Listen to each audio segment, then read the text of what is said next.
that okay? Okay, so my name is Munira. I'm from the Department of Systems Design Engineering over in E2, and I'm going to be discussing diabetic patient self-care today. So just going over what I'm going to discuss, I'm going to go over briefly usability as my engineering area addressed, and then followed by a bit about diabetes, a little bit of literature review involving patient motivation, multicultural health, and patient engagement, some of the progress that's been done in this area, and then followed by some R&D that's currently being done, and then concluding with some questions and some of the problems that can be solved in this area. So looking at usability and the user experience, I discussed most of this in the last presentation, so I'll go through quite briefly. So usability is the measure of the quality of a user's experience when interacting with a product or system. So like I said last time, it can be a website, a piece of hardware, a tool, just about anything, just how the user deals or manages using the system. And there's 5 components of usability. So there's the ease of learning, so how easily can the user learn to complete their tasks with the system. The efficiency of use, so once they've learned to use the system, how efficiently can they complete their task. Memorability, so how easily can they remember how to complete their task. Error frequency and severity, so how quickly do they run into mistakes, and then how can they remedy these errors. And subjective satisfaction, so just how much does the user like the system or enjoy using the system. And the user experience is sort of a superset of usability, and it involves, it starts from the retail world's notion of guest experience, and it's just that how does the experience meet or exceed the expectations of the user? And if the user gets a good experience using the system, he'll be likely to come back and use it again. And it's really fun to think about the user experience because it helps you to get into the user's mindset and understand what do they go through when they're using a system. So what helps the user understand what to do, and what makes them want to use the system more? Those are sort of questions you answer when thinking about the user experience. So why is usability important? So poor usability leads to wasted time, reduced productivity, and increased frustration on the part of the user. And really, people have a very low tolerance for difficult designs. So Jacob Nielsen, the fellow seen there, he's sort of the father of web page usability, and he states that designs that engage and empower users increase their enjoyment and encourage them to continue using the system. And this engagement requires usability. So now, going very briefly into diabetes, I'll skim over most of it because we discussed a lot of it last time.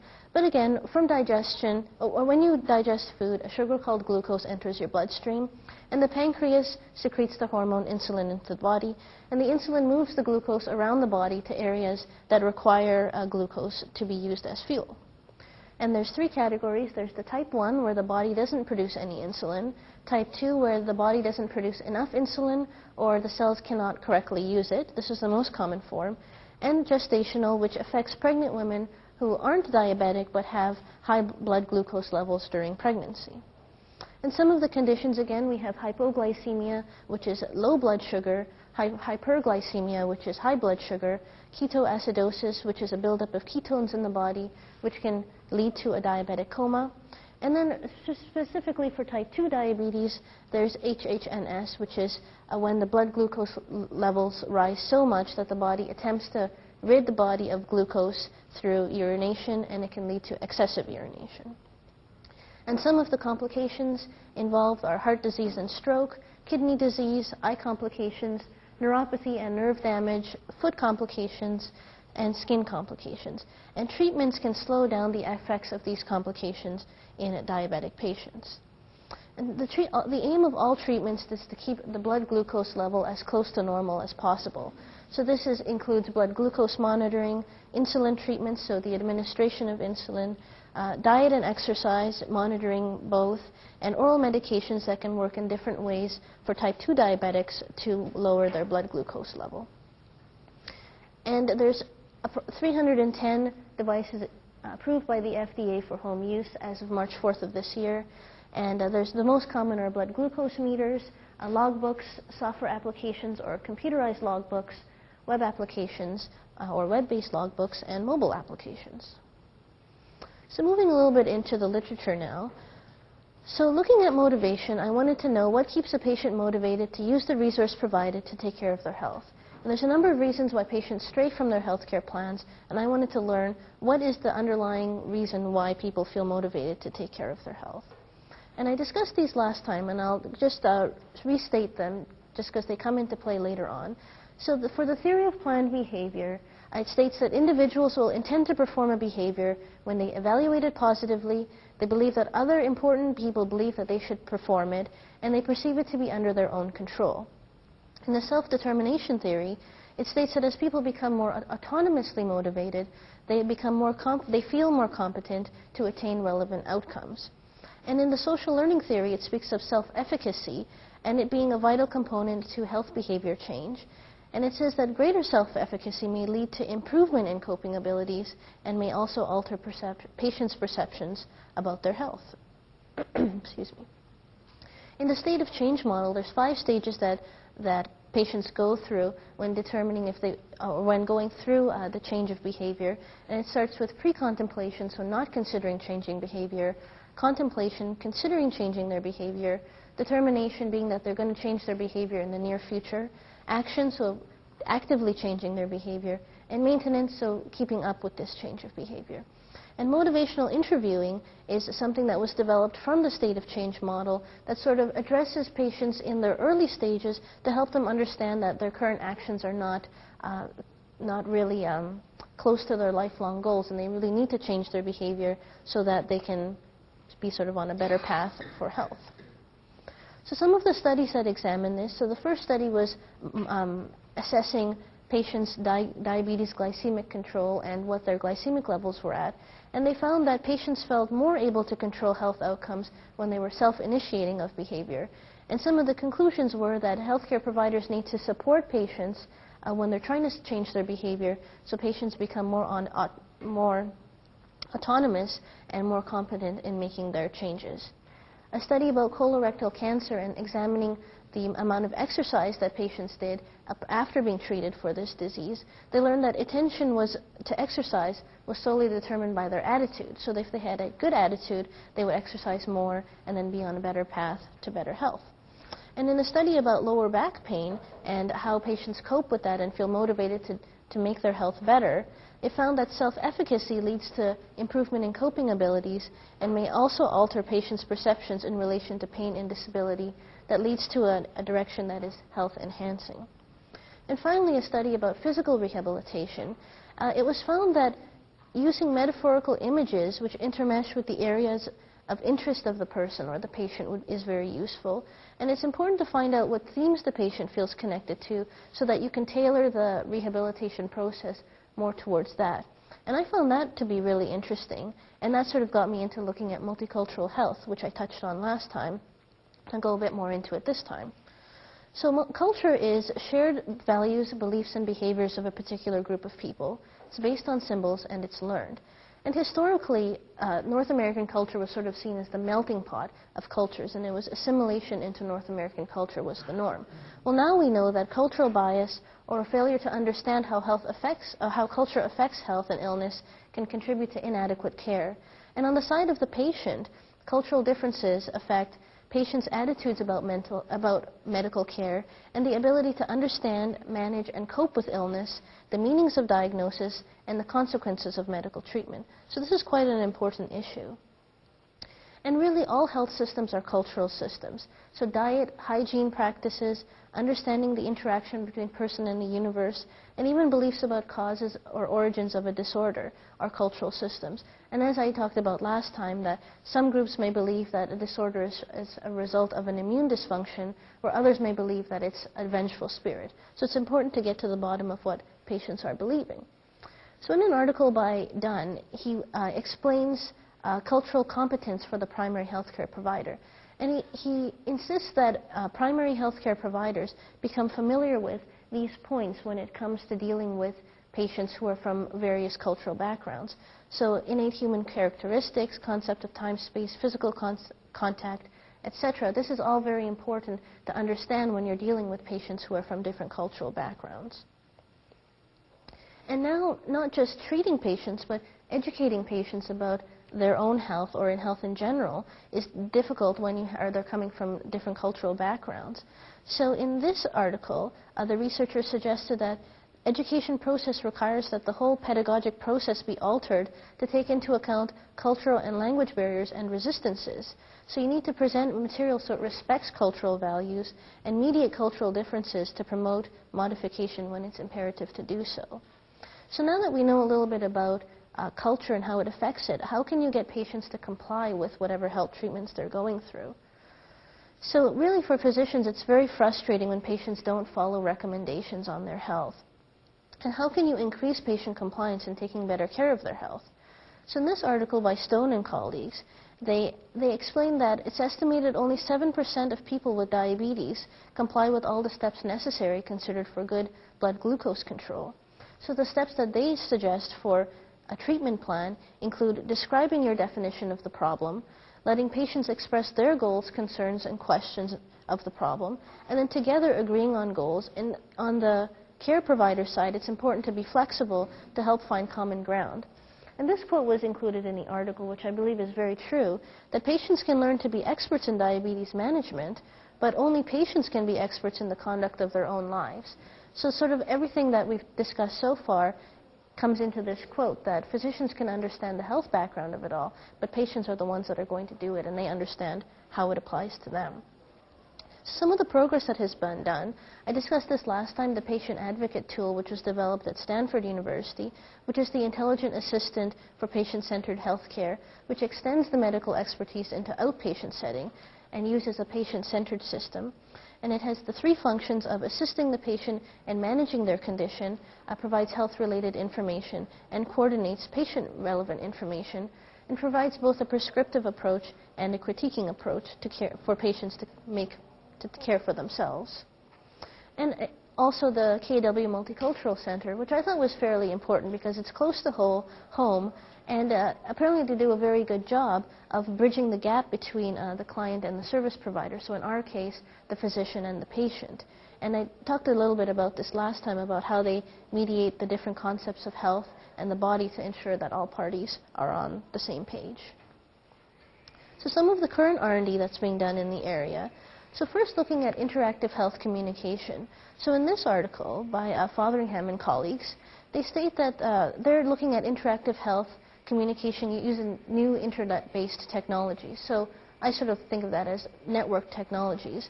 And they say that some of the advantages are that there's enhanced convenience and appeal on the part of the patient. It's flexible and interactive, and it's automated processing of patient information. So these are all benefits in their opinion. But an issue that comes up is online trust.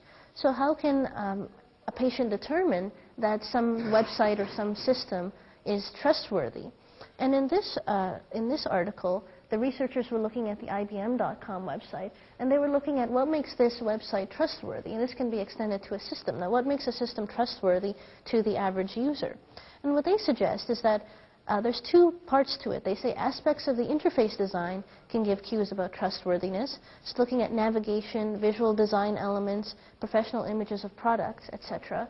These aspects can give cues for trustworthiness, but also the information content provides cues about trustworthiness for the patient.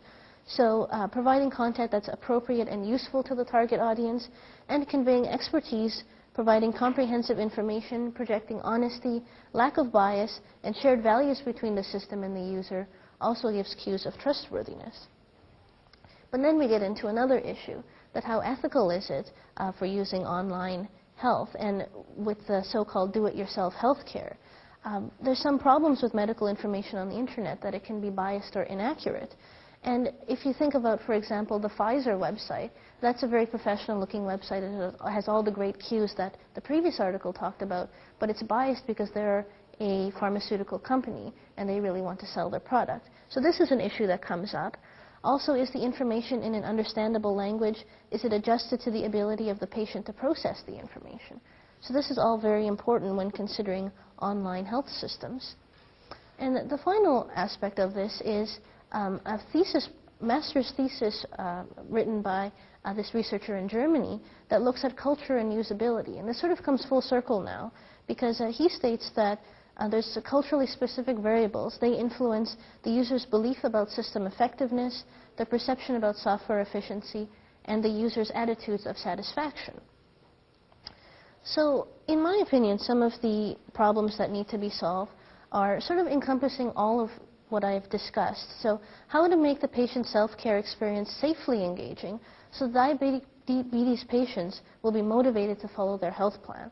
And I believe that this involves usability, diabetes expertise, theories of patient motivation, cultural consideration and competence, so the area of multicultural health, patient compliance, and patient trust.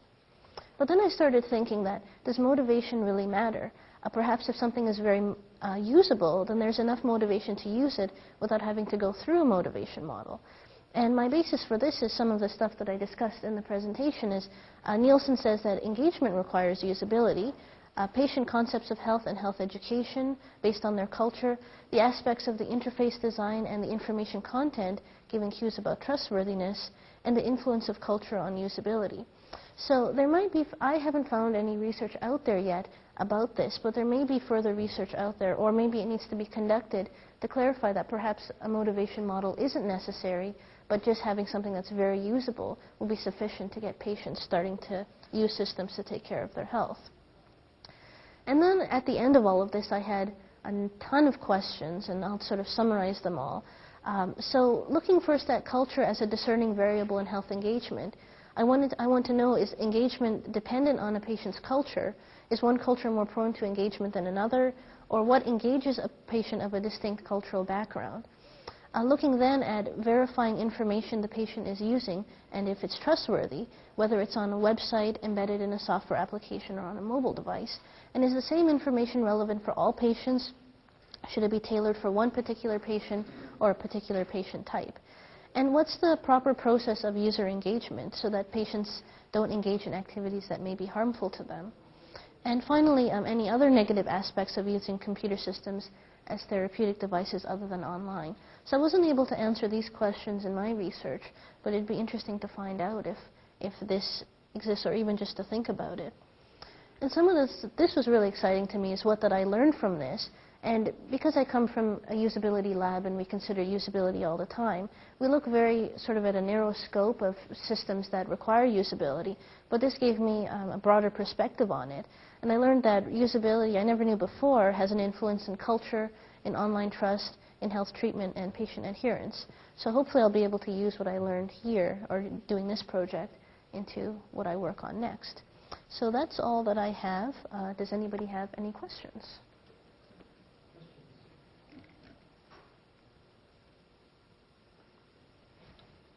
Just to lead it off, one of the areas where this issue of motivation has been, I think, most strongly considered is in smoking cessation. Mm-hmm. You know, Fongs and right. work here. They've used in smoking cessation textual materials, mm-hmm. sometimes produced through natural language generation. Mm-hmm. And the objective of making those textual materials more motivational. Right. Is there any evidence from that area that helps here, or? I haven't found, so the question was that looking at textual material for enhancing motivation, is that correct? In smoking cessation. Yeah, I think because here, some of the issues I had when I was halfway through is that determining between disease and addiction. So I'm quite sure, looking at the addiction side, that there is quite a lot of research done. But in terms of the disease side, I haven't found anything yet. And I tried to leave addiction behind me just because I was trying to focus on disease and continuing care of ambulatory conditions. But I'm sure if I branch into addiction, there's quite a host of things. Because even before, when I was reading various articles, there's a lot of issues with motivation and eating disorders or topics like that. And I'm sure in that area, there would be a lot that has been done. Alan? Munira, you mentioned that in the presentation that only 7% of patients follow their program for diabetic. Mm-hmm. What's some of the dominant factors that make that percentage as low as it is? Okay, so the question was that why do only 7% of patients follow their diabetes plan? So from what I have gathered, it's because it's sort of like a long, tedious process, it seems, for patients to have to take care of or monitor their blood glucose closely. And because it changes so quickly, or it can change so quickly, it's hard for patients to keep up with it all the time. I don't know if you're aware, but in testing or in keeping track of your blood glucose, you have to use a prick, put blood on the slide, put it into the meter. You read your reading, and then you record it in your logbook. And then based on what your reading is and based on your activities through the day and what you've eaten, then you adjust your insulin accordingly. So I think it's just because patients have a lot to think about on their own, where some of the tools now are trying to say, well, you just enter very quickly how much you've eaten and how much exercise you've done and what your blood glucose is, and this is your insulin, and it'll just do it. And I think that Amal talks about an automated system where the patient doesn't really do anything, it just does it all on its own. That's the reasons, I think, just because it's such a multi-step process. And in this article, I think, let me just cue back for a second. I can remember where I even found it. But yeah, I think here also it was because what this researcher was saying is that a lot of the times patients don't understand what's such a big deal. You know, they just think that, well, if I'm feeling okay, then it's fine. But because of some of the complications that can result, they don't realize that it is a big deal. You do need to adhere to every single step we say. So I think in this article that was the basis, but in my opinion, it's because it's so many steps involved. How would the usability encourage motivation on the part of the user? So the question is, how does usability encourage motivation? Or influence motivation? Or influence motivation. Yeah, I guess that's sort of one of the questions I had at the end. And when I've been thinking about it, it seems that it's sort of, when I think about usability, it's something that wants to grasp you. So when we think about the guest experience or the user experience, it's something where you just take a quick glance and then you're really interested and you'll move that way. Or you know, in this case, you know you need to do all of these things about your health, and you just take a small step and then it really gets you involved in it. That's sort of how I think about it, and that's why I'm curious to see if there's any formal studies done about it, because I might be wrong. But when we, at least in our department, when we think about usability, it's something that it's so good to use that you really enjoy using it and you have no problem, you know, complying with whatever it tells you, which is the ideal situation. But that would be, yeah, that's something that I find really interesting, that maybe motivation models can go by the wayside in this situation. Anyone else? Please. You mentioned it like the 7% figure.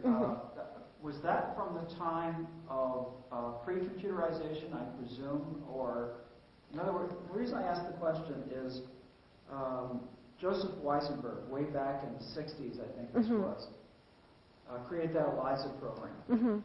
And his secretary used it, feeling it was actually helping her. Yeah. And one of the reasons she did was that she felt she was dealing with a machine that would not be judgmental and would be private. But with the human being, the human being learned about her. I'm wondering if systems themselves enhance or motivate, in the sense that they're mine, private. Yeah. You know, nobody's interfering with my life. That's I right. remain autonomous. I don't know. Any thoughts? Yeah, in fact, the article about, well, I won't find it, but the article about online health interaction, that's what that researcher was saying, that because you don't have to worry about what the doctor's going to think, or what other people are going to think of you, or how you're going to present the information, that's why patients prefer to use online health systems over going to a physician for certain conditions. And from what you're saying, that's what that researcher was saying, that it's just easier to, or a little bit more relaxed or less pressure to use an online health system versus going to your physician or a specialist. So it's sort of the same idea, and that's why this researcher thought that it was such a good idea. That was the only article I found about that, though. Most of the other ones that I read said that, well, you lose the contact or getting the non-verbal cues from patients. The whole physician-patient relationship sort of crumbles as a result. So this, I guess what I would be proposing would be something that you do visit your physician regularly, and that's what the patient advocate does. It encourages you to visit your physician and visit specialists and schedules appointments for you and things like that. But this is to go along with that to give you the total package. So that was the only one I read. I should probably have a look if there was anything additional. I guess the only other thing is, did you look at the work of Alex Haddad No. in Toronto, or Andre Krishnaruk? Yeah, I read one with Krishnaruk Okay. for my previous one, and I sort of just took ideas to stem from there.